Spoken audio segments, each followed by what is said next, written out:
Hola, hola, mi querida familia curiosa. Bienvenidos una vez más a su canal, Yareli e Aida. Hoy vamos a desempolvar los controles, a soplarle a los discos y a hablar de una de las épocas más brutales y fascinantes de los videojuegos, la guerra de las consolas de sexta generación. Pero hoy nos vamos a enfocar en el David que se atrevió a retar a dos Goliaths, un gigante verde y torpe que llegó a la fiesta sin ser invitado y cambió las reglas para siempre.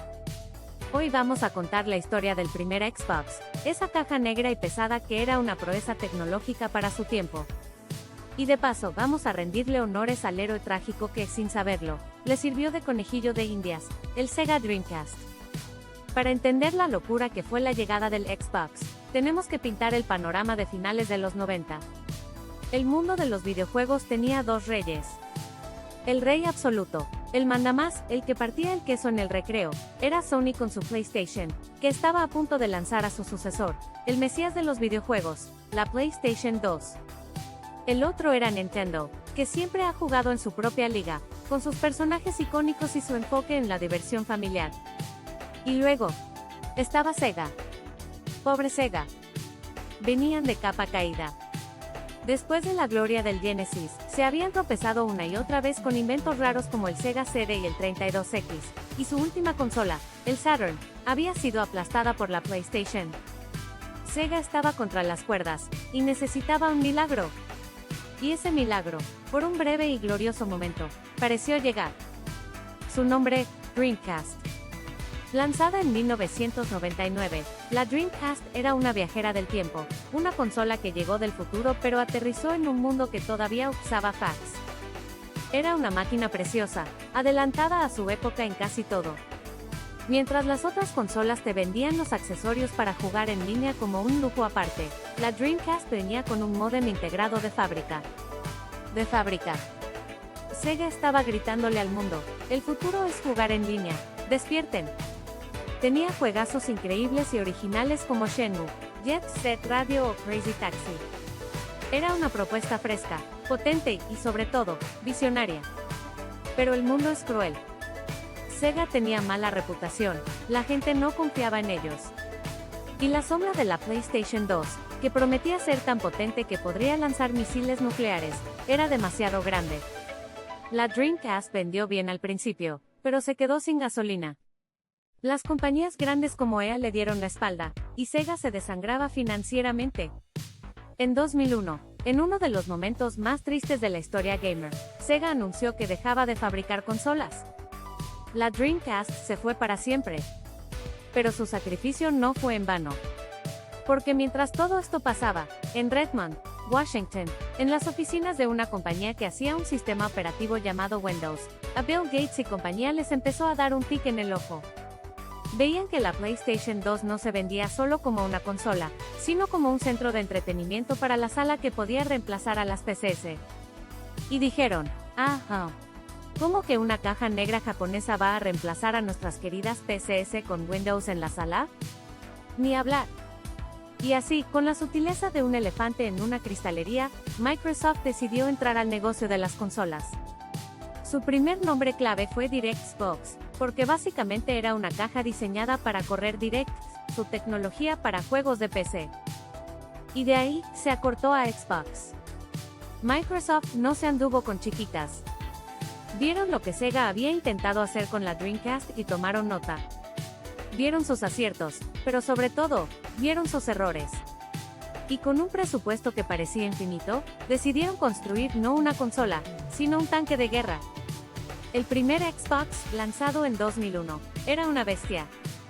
Era enorme, pesado y, seamos honestos, no muy bonito.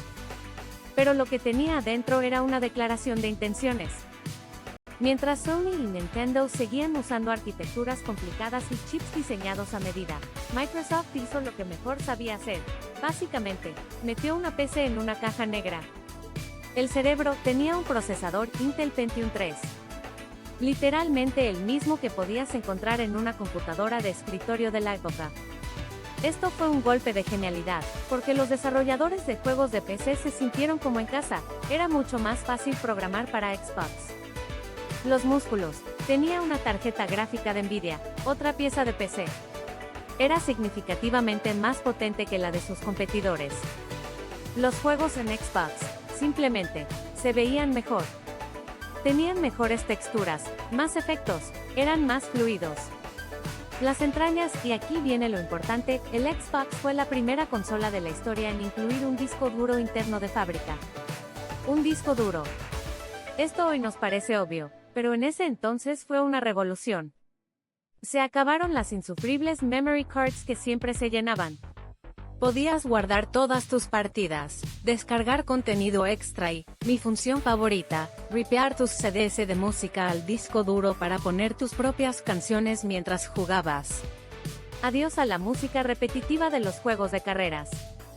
La conexión, la lección de Sega, la Dreamcast tenía un módem para conexión telefónica. El Xbox vio eso y dijo qué tierno.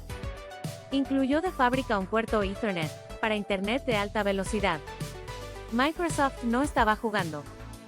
Sabían, gracias al sacrificio de Sega, que el futuro era online, pero no con el ruidito del módem, sino con banda ancha. Pero un tanque sin soldados no sirve de nada. Microsoft necesitaba un juego, la joya de la corona, un título que hiciera que la gente quisiera comprar su monstruo negro. Y vaya que lo encontraron. Su nombre, Halo, Combat Evolved. Halo no fue solo un juego, fue un fenómeno. Demostró, de una vez por todas, que los shooters en primera persona podían jugarse perfectamente con un control. Su historia era épica, sus gráficos eran de otro mundo y su multijugador era adictivo. Halo fue para Xbox lo que Mario 64 fue para Nintendo 64, la razón de existir. Y sobre la base de Halo, Microsoft construyó el verdadero legado del primer Xbox, Xbox Live. Una vez más, Sega había probado el concepto con Dreamcast y su servicio SegaNet, pero era básico y fragmentado. Microsoft lo perfeccionó. Xbox Live era un servicio unificado. Tenías una sola lista de amigos, un solo gamertag. Y lo más revolucionario de todo, venía con un diadema y un micrófono. Por primera vez, podías hablar con tus amigos y gritarle a tus enemigos, mientras jugabas en línea desde la comodidad de tu sala. Creó la base de la comunidad online en consolas que conocemos hoy. Al final de esa generación, la PlayStation 2 vendió una cantidad absurda de consolas y fue la ganadora indiscutible. Pero el Xbox, ese novato ruidoso y corpulento, logró un increíble segundo lugar, superando a Nintendo. Microsoft había llegado para quedarse. Así que, en retrospectiva, la historia es casi poética. La Dreamcast fue la soñadora, la visionaria que nos mostró un futuro de juegos en línea y nuevas experiencias, pero que se estrelló por atreverse a volar demasiado cerca del sol. Y el Xbox fue el alumno pragmático, y con mucho dinero que vio el accidente, recogió las piezas, aprendió la lección y construyó un imperio. Cada vez que inicias sesión en tu Xbox, tu PlayStation o tu Switch para jugar en línea, le debes una pequeña reverencia a esa maquinita blanca con una espiral azul. La Dreamcast caminó para que el Xbox pudiera correr.